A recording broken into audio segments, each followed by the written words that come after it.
All right. We ready? We ready? It's a packed house. Um, I'm not even gonna give an introduction. I'll just say, don't forget the dollar signs. Joey Badass. What up? What up? What up? What up, everybody? How y'all doing? This is your second time in Dubai. Correct. What was your first time like? First time was an experience. It was amazing. I remember being incredibly drunk, and I was performing over there at the club, and magically, I just saw Yazin Bey was in the crowd watching my performance. Yeah, and I heard he's out here again, so it was like a full circle moment. Um, when I was researching for this interview, I came across a feeling that I hadn't had in a long time. You are 11 years, 12 years deep in this game, and yet you still are so young. And it's a very interesting thing. I feel like you have accumulated a lot of experience and wisdom, and yet you're still in your 20s. Where are you in your life right now? How do you feel about your where you are in your career and also where you are in your life? Um, in a good place, I'd imagine. I'd say I'm at a point where I'm extremely focused. Like recently, I cut out weed from my diet. You know, um, this Tuesday coming up will make them 4 weeks. Wow. Yeah, I feel like that was just a run up for Dubai. Well, Dubai makes it even easier. Supports my habit. So like yeah, I'm at a point in my life right now where I'm trying to align myself with the most productive and efficient version of myself. Because as you said, like I'm still in my 20s, but this is my last year, B. And there's a lot of goals that I had set in my mind for like, where I wanted to be, things I wanted to do by the time I was 30. And I was like, you know what? The weed is one of the things that's slowing me down, you know what I'm saying? Like I think it's good, like no knock to weed or anything like that. I think it's great for relaxation, but when you're a creature of habit like me, it could start to become something that kind of gets in the way of productivity. So, and the way that I think in terms of compounding. So the combination of all of those times that I'm smoking weed, and when you add that up to a year, that's probably like half the year, B. Of just being unmotivated, you know what I'm saying? So I'm like, you know what? I want to increase my functioning. You know what I'm saying? And I gotta say, it feels amazing. I feel super clear. Like I can look everybody in the eyes with wide eyes. You know what I'm saying? So it feels good. It feels good. I feel for me personally, I don't know if this was similar for you. The pandemic really taught me that the thing that is probably most valuable in our lives is time, right? You can have all the money in the world and you can't buy extra time. You can't get time Absolutely. back. So, is that part of this place that you're in is knowing that, time is precious? Absolutely. You know what I'm saying? I wanna make the most of my time here. Like, I don't want to take this time for granted. Even going back to 5 years ago, my first time when I was here, like when I was younger, it was certain things that is that a little baby? Hey little baby. Hey cutie. But yeah, my first time here was about 5 years ago. I think I was like 23 or something like that. And when I was younger, it was certain things I just didn't really understand or value the importance of, like networking. You know what I'm saying? So, I've been traveling the world. I've been blessed to travel the world at such a young age, and I feel like there's a lot of experiences that I kind of took for granted by not like being in my most present state of mind and being able to connect with people from all over the world. You know what I'm saying? So like I'm in that space now. You know what I'm saying? Like where I'm utilizing my connections, my resources, and I'm making the most out of my network. I want to bring it back to when you first started rapping. What was it that you liked about it? I don't know. Um, I think it was just the form of expression. You know what I'm saying? I think rap kind of gave me an outlet to just express myself, like who I am, almost like dressing up does. Like, I like to wear clothes because it's like reflects my mood for the day. Like I had an interview today. I'm like, I had to talk. I'm like, let me put on a blazer, look important. You know what I'm saying? So like, rap was just kind of like an echo of that. I mean, arts in general was always an echo of that. But I mean, growing up in Brooklyn, my mom's she played a lot of rap music in the house. She played a lot of different music, but we was from Brooklyn, so she was very prideful on the Jay-Z and the Biggie and all of that. And I just kind of adopted that, I should say. Yeah. What was Brooklyn like at that time when you were a kid just starting to rap? Like, describe Brooklyn. Anybody here been to Brooklyn before? She said, "Yeah." Are y'all from Brooklyn? Oh, the Bronx. Okay, I ain't gonna lie. Dubai closer than the Bronx for me. I ain't going to the Bronx for nothing, V. Word. But I mean, listen, Brooklyn, especially the neighborhood that I grew up in. So I kind of grew up in two neighborhoods. I grew up in Flatbush and I grew up in Bed-Stuy. Like, like Bed-Stuy was like my hood. Like that's like the neighborhood I knew that I used to patrol, walk around and stuff like that. But Flatbush was where I lived though. And both neighborhoods was like melting pots of the West Indies. You know what I'm saying? Like Haitian, Jamaican, St. Lucian, Grenadians, like the whole Caribbean was heavily populated out in Brooklyn. So it had a lot of culture and heritage, you know what I'm saying? And growing up in Brooklyn, that's what you felt like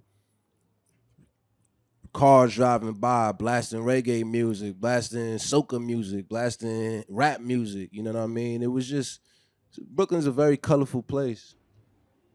The food is incredible. Absolutely, absolutely.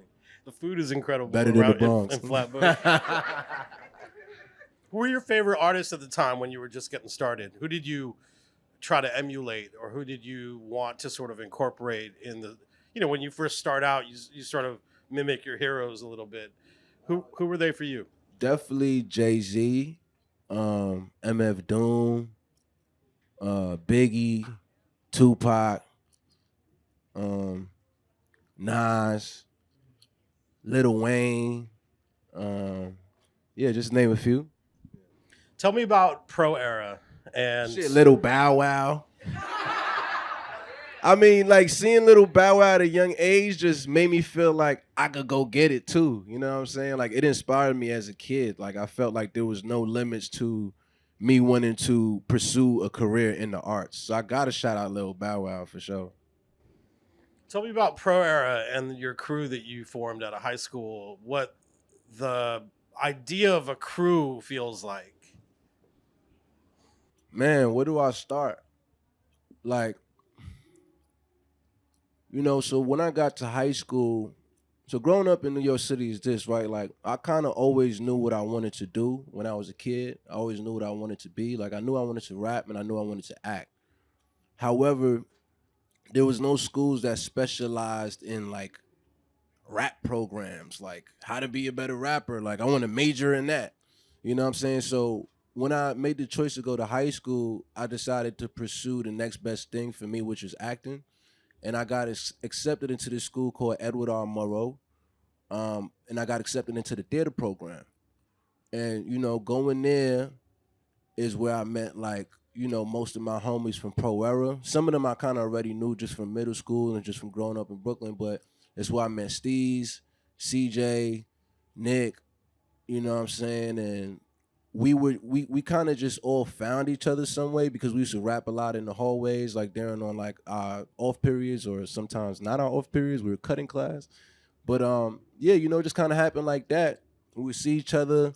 We all kind of shared this same passion, and eventually we just like, yo, let's make something out of this. And Steve came up with the name, and then he told me to lead it, and then we never looked back ever since. Word.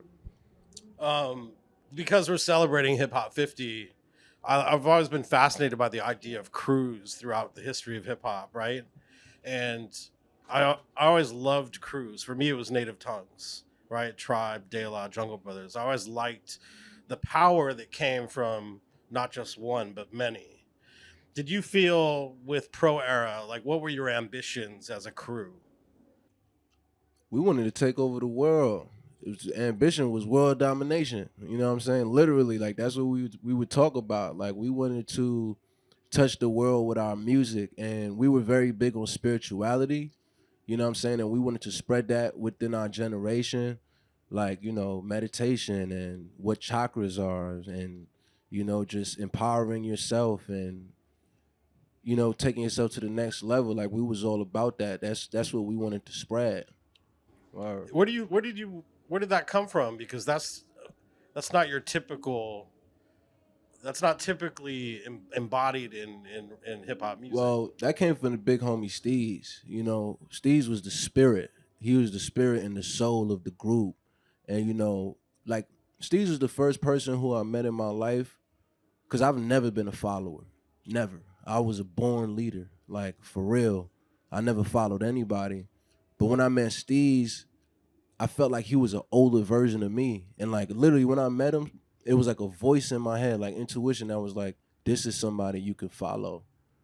And I did, you know what I'm saying? And I want to say it was for the right reasons, you know what I mean? So he kind of like instilled a lot of that spirituality, that path of enlightenment in all of us, you know what I mean? And shit, we wanted to make our big homie proud. Word.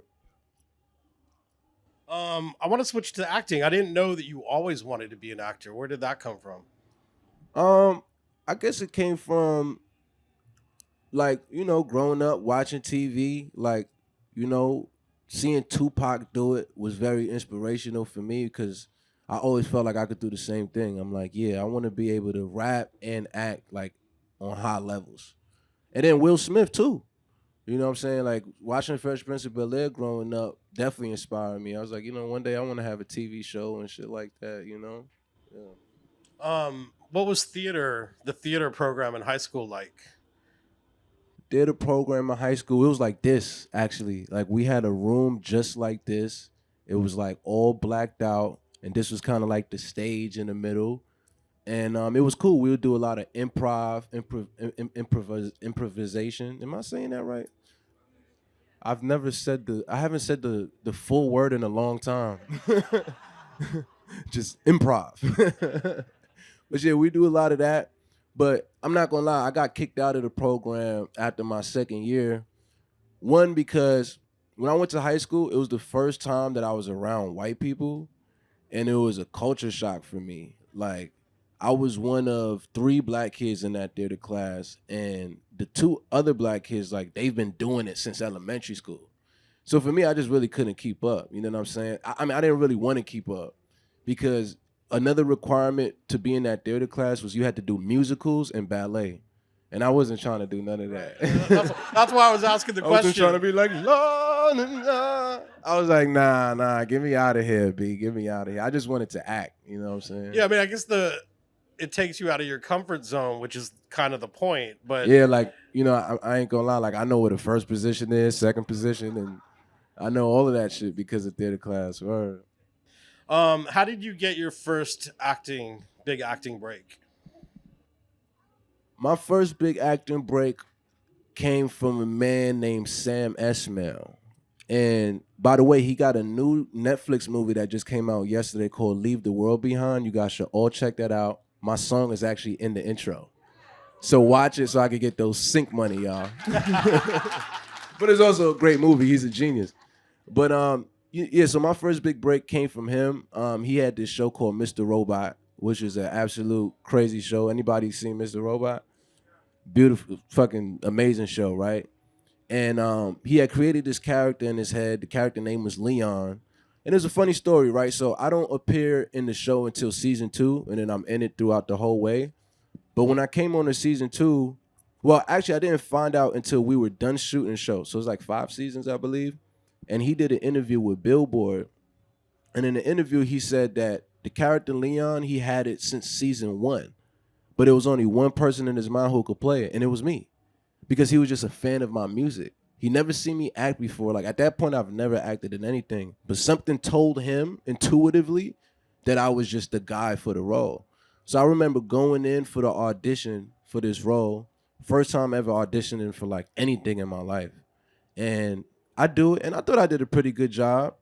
But then the dude Sam, he started fucking laughing at me. And I'm just like, this is weird. Like, why is he laughing at me? And in that same interview, he revealed that the reason why he was laughing was because he thought he was such a genius. He was like, I knew it. Like, it was one of those type of laughs. Like, I knew this guy was the guy. And, like a week later, I got the part. So I was like, okay, I guess I wasn't bad because he picked me. But it was very confusing that he was laughing at me. I was like 18 and shit. I was like, damn, my acting career sucks. I'm trash.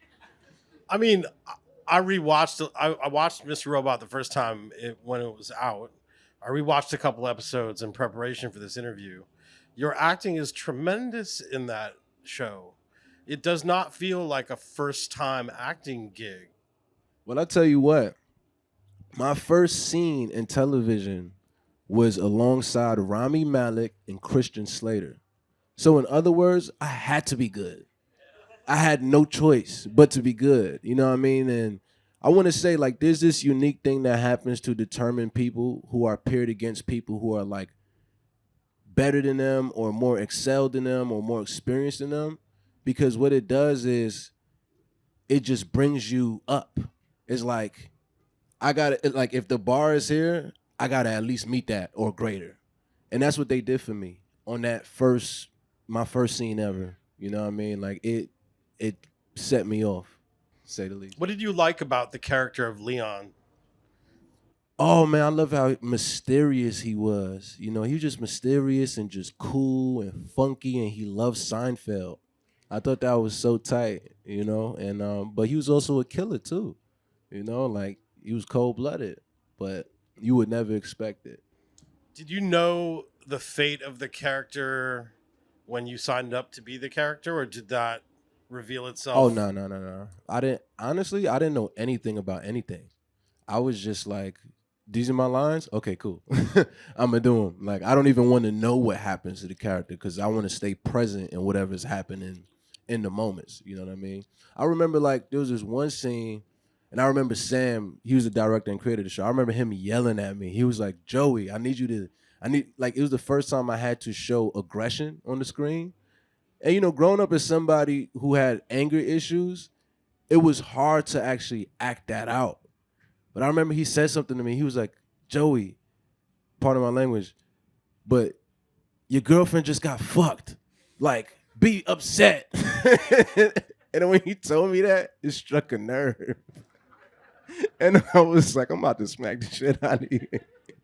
And I was able to channel that anger. I don't know why I told that story, but it was just a memory that came. Shout out to Sam, man. He was great. He's great.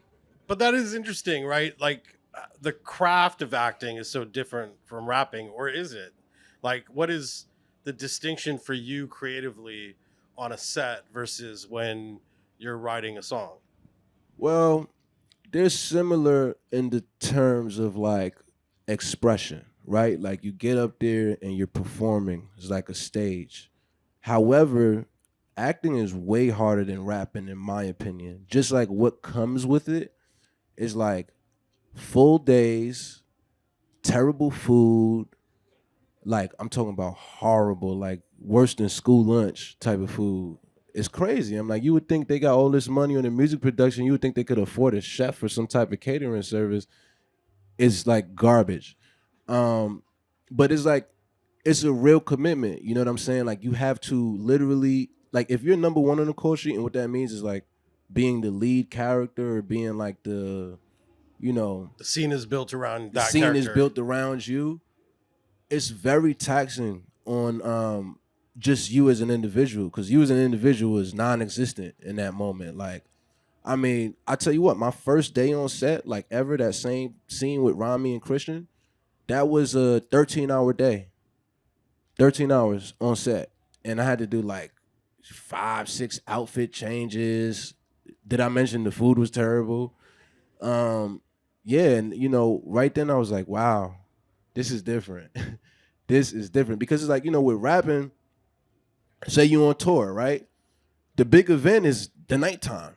You sit on the tour bus, you smoke weed, you bullshit with your friends all day just for 1 hour of work at like 9 p.m. Acting is all day. You know what I'm saying? From 6 a.m. to like 9 p.m. Like you do longer than 12-hour days sometimes. Like it's crazy. It's crazy. But I mean, I love it. I love it though. What itch does acting scratch for you that rapping doesn't? I get to be somebody else. I think that's like a secret fantasy of everybody, you know?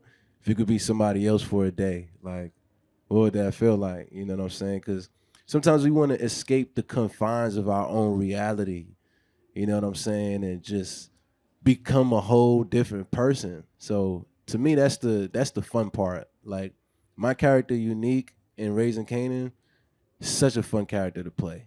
Such a fun character. Yeah, in what ways? I mean, he's so fly. Like, you know what I mean? He's in the 90s, which is arguably one of the coolest eras ever. I mean, shit, you see the way he dressed, like, you know what I mean? He's just so cool to me. I feel that's like another character that they probably had you specifically in mind to Oh no, play. they didn't. They didn't. They didn't have me. They didn't know who wanted to play that character, but I'll tell you what, to the way that audition went, first of all, I manifested that role because I started. Anybody watch Power? Anybody watch the Power series? Okay, so for the people who watch Power, I was late to the show, right? Like I'm talking about the original Power. Like I didn't start watching that till like season 5. I went back because I ain't gonna lie, I always thought like it was like low level TV. Nah, for real, you know what I'm saying? Because I did originally, but then one day I was on tour and my homies was in the back watching it, and I was like, yo, you know what? This is not too bad. So I caught up just in time for season 6, which was the last season. And at the end of season 6, they previewed that they were doing these spinoffs.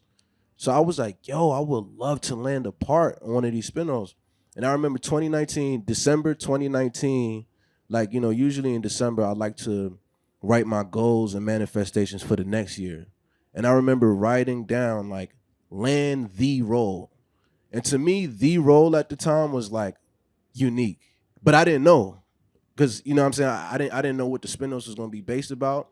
But what I mean by that is, for so long I avoided playing a character like Unique, like somebody who's from the streets, a drug dealer, because I didn't want to get pigeonholed and for people to think that like that's all I could do. Like I really wanted to show people I can act by like doing different roles that were like further from my actual reality.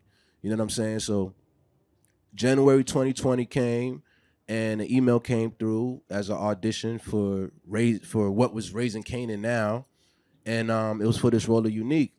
And I remember reading it and just being like, "This is me, like this is mine."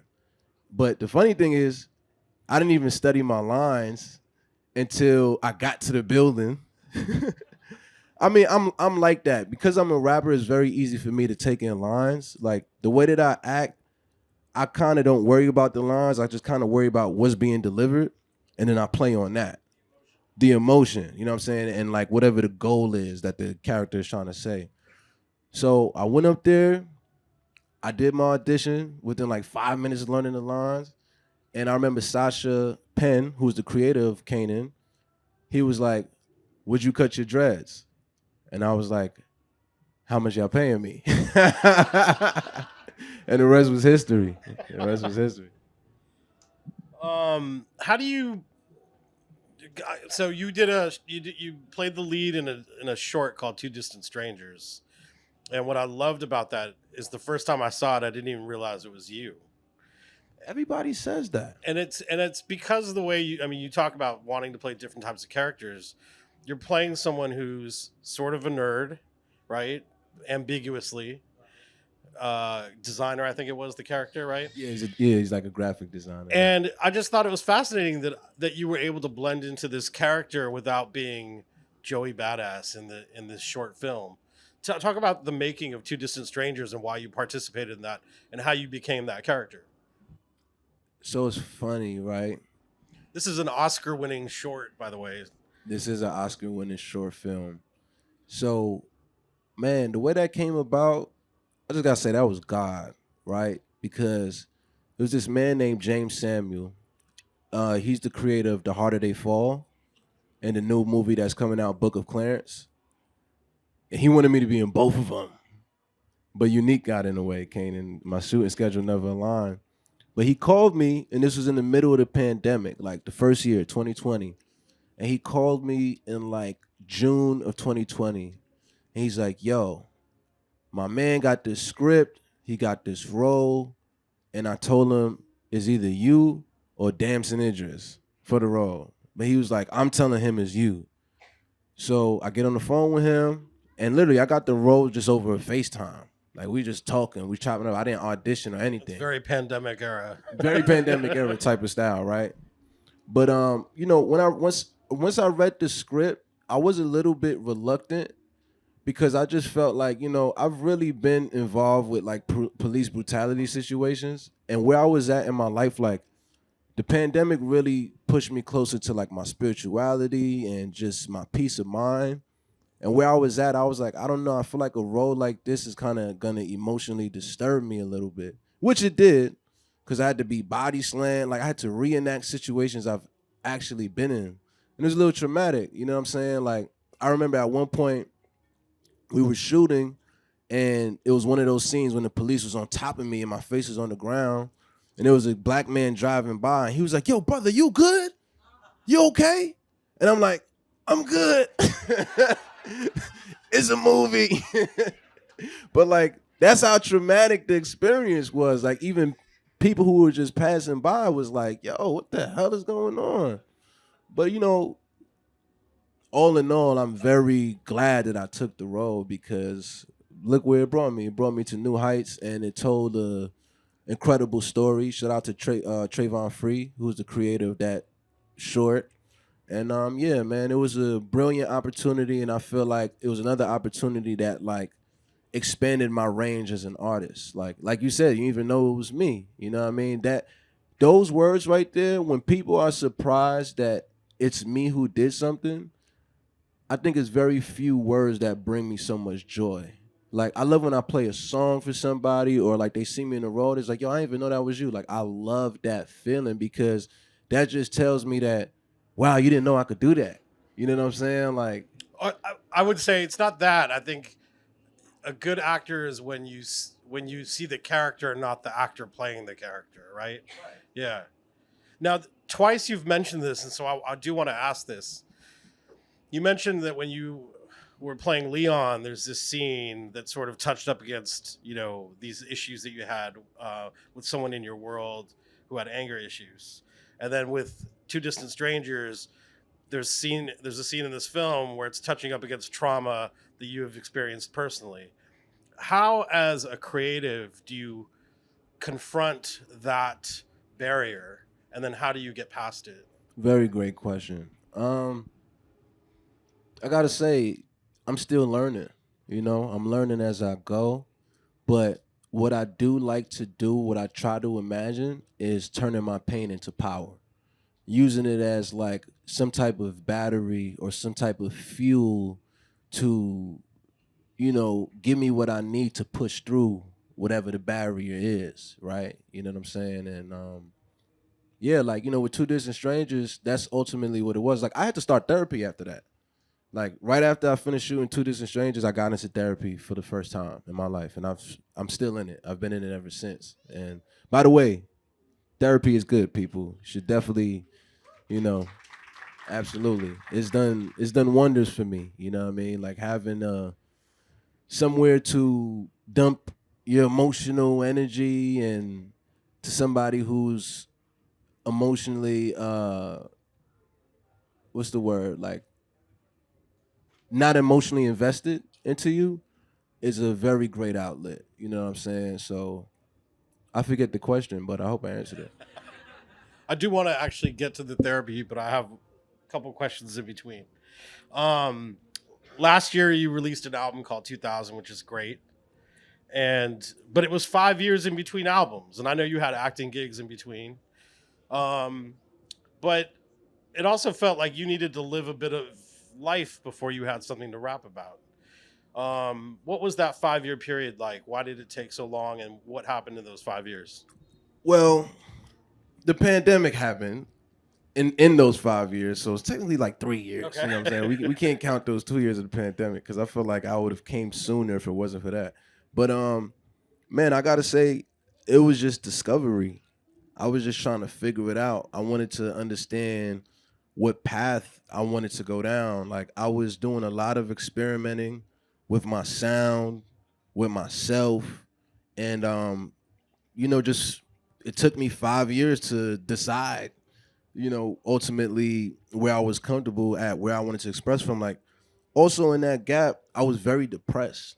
I went through a very dark patch in my life, and a lot of the music from that time reflected that.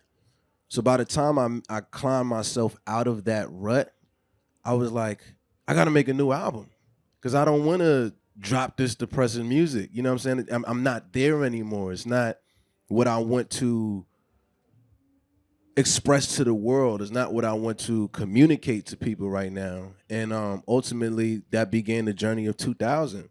And 2000 was just like, this is my life now. This is where I'm at now. Like I'm feeling good. I'm feeling happy. I'm feeling successful. And I went to inspire people to feel the same way. You know what I'm saying? So I feel like 2000 was more like a soundtrack to, just being in your bag, just feeling good and feeling limitless. You know what I mean? And I structured it like that. Like this album you could play when you getting ready, about to go outside, you feeling good, or you in the car, you driving around. I just really wanted to make something that was more lifestyle because that reflected where I was at that point in time. You know what I mean? But who knows? Maybe some of that music that was more darker, maybe I'll find a way to have that see the light of day one day because a lot of that music was great, but it was just the place I was speaking from, man. I just wasn't there anymore. I was really just hurt and depressed at that time. So it took me 5 years, to find myself again and get myself to where I needed to be to ultimately share my art with the world. Yeah. You mentioned therapy. Was it two distant strangers that caused you to go into therapy, or inspired you to into therapy? Yeah, it was something about Two Distant Strangers where after I played that role, like it was just whatever trauma I felt from that, like gave me the push that I needed. Cause I've always wanted to do therapy. At least like I was starting to feel that way at that time of my life. But definitely after playing that role, like I don't know, it was just something about it. Like the toll that it took on me, literally physically, mentally, spiritually, emotionally. It just, spirit was telling me it's time. And it's like I listen to that inner voice a lot. Like that inner voice sometimes is louder than my own voice. I really love how transparent you've been about your own growth, because I think even 5, 10 years ago, that's not something a lot of artists talked about. They never really talked about therapy. They never really talked about the desire to grow. And I think the more you talk about it, the more it inspires others. So props for that, because I think it's a really inspirational thing for others to know that the emotions that a normal person goes through, you also go through, and you deal with it. Absolutely. Absolutely. You Like have a song on 2000 called "Survivor's Guilt," and I want to know, what is the concept of survivor's guilt? the concept of survivor's guilt to me is that weight that you feel for doing good things, for making progress. You know what I'm saying? She said, shut up. I'm sorry, baby. I'm almost done. Okay. um, yeah, survivor's guilt is that invisible weight, that invisible heaviness that you feel after like, making progress for doing the right things. You still feel as if you are not successful or you haven't made progress because those around you haven't been able to have that progress as well within themselves. You know what I'm saying? So you ultimately feel guilty for being the survivor. It's crazy. It's twisted. Or man, you know, being 17 and seeing success at such a young age, and at that time, we were so crew based. It's like everything that I did, like I turned down so many opportunities because people told me that I couldn't bring my 15 friends. Like 15. Like if I was 17, it'd be 15 motherfuckers on me right now. Like you would have to talk to all of them. And you guys would have had to have mics for all of them because that's how guilty I felt about just being the one. You know what I'm saying? And at that time, I didn't even know what it was. Like, I remember the moment when I discovered the term and it hit me like a pile of bricks. Like, oh my God, that's what I've been feeling this whole time. And it was a very emotional moment for me. Like, but at the same time, it was therapeutic because now I understood what was happening to me. And I feel like at that point, half the battle is won. You know what I'm saying? Once you just recognize it, now I was able to do something about it. You know what I'm saying? Because it's different when you don't even know what's going on with you. There's no way you could fix it. There's no way you could bring yourself to a point of resolving the issue. But at that moment, I was like, wow. And I put myself on a mission. And I could say at this point in my life, sometimes, very little aspects of it, but I shook that feeling. You know what I'm saying? Because my Umi said, "Shine your light on the world," and I can't dim my light for nobody. You know what I'm saying? Like now, if you think in terms of light, what I try to do instead of being the brightest, I mean, of course, we want to be bright, but I try to be warm. You know what I'm saying? Like, it's a difference between the spotlight, how that shine on you, and how the sun shine on you. You understand? So that's kind of how I tackled my issue of survivor's guilt. Because the other element of survivor's guilt is sometimes self-sabotage, right? Like you do things to purposely hurt yourself or hold yourself back so that because you have this guilt with you, right? Did you recognize that as a pattern of behavior that you were going Oh through? yeah, like listen, I was running away from success. I was running away from progress. Like if I didn't have survivor's guilt, I feel like my career would look a little different. But not regretfully. This was my life path, was my life journey. It was supposed to happen. But it was a lot of things that I just turned away from because it just looked like it was gonna be too much for me at the time. Like this was gonna make me too much of a star or too much in the limelight. And I still wanted to do things like walk around my neighborhood and stuff like that. And I just wasn't ready to be on that level. But that was all the survivor's guilt. That was all that. That was all that. Thank you for sharing. No problem. Um, we have time for a couple more questions. You recently launched a mentorship program, Impact Mentorship, for men of color, young men of color. And this is based on our mutual friend Sophia Chang's Absolutely. Shout out to Sophia Chang, the her legend. program, Unlock Her Potential. What was the impetus for starting this mentorship program?